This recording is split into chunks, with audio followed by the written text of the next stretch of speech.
안녕하세요, 닥터 빵쌤입니다. 오늘은 당뇨병에 대해서 얘기해 보려고 하는데요. 우리나라 30세 이상 성인의 16%, 그러니까 6분의 1 정도가 있다고 합니다. 당뇨병이 생긴 환자 중에 가장 무서운 합병증 중에 하나가 만성신부전인데요.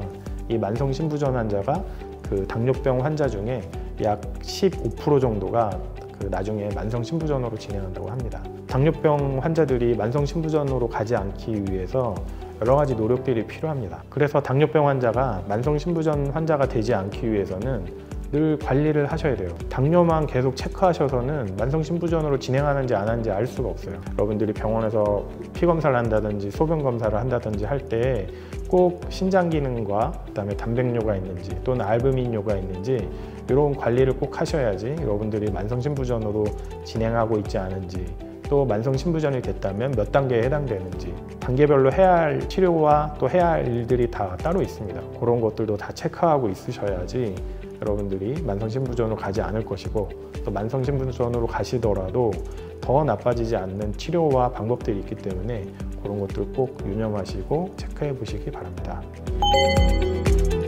만성신부전 입장에서 보면 거의 절반에 가까운 48%가 당뇨병에 의해서 생기는 겁니다.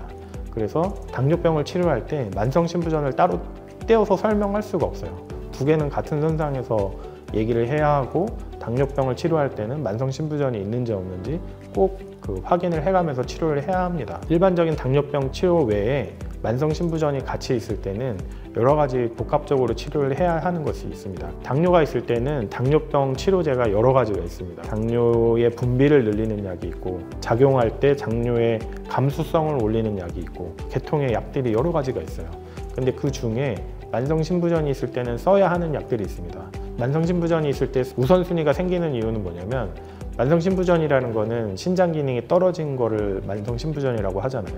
그래서 일부 약에는 신장하고 크게 연관이 없는 약들도 있고, 어떤 약은 신장을 나쁘게 하는 약이 있어서 일정 신장 기능이 떨어지면 쓰지 말아야 하는 당뇨약도 있어요. 어떤 약은 신장 기능이 나빠지는 것을 억제해주는 약이 있고요. 그래서 당연히 우선순위는 신장 기능을 보호하고 신장이 나빠지는 것을 예방하는 그런 약이 우선순위가 되겠습니다. 그 다음에 추가적으로 관리해야 하는 음식이라든지 소금 제한 또는 단백질 제한, 또 기타 제한할 것들이 여러 가지가 있기 때문에 그런 거에 대해서 여러분들이 꼭 유념하셔야 되겠습니다.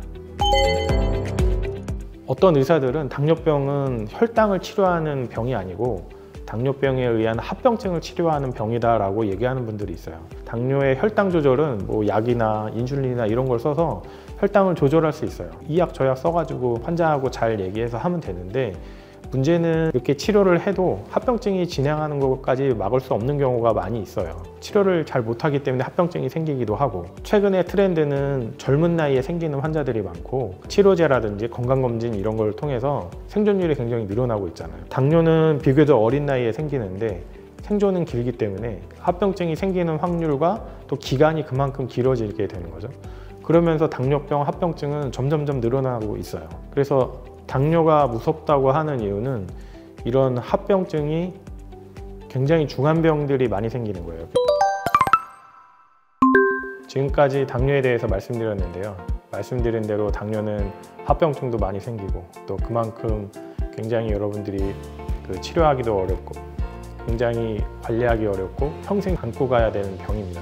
일단은 안 생기는 게 중요하지만 생기게 되면 그만큼 치료를 잘 하셔야 되는데, 안 생기게 하는 게 중요하니까 여러분들 운동 열심히 하시고, 금연하시고, 또 금주하시고, 식생활 관리 잘 하시는 게 중요하다고 생각합니다. 자, 우리 운동하러 갑시다.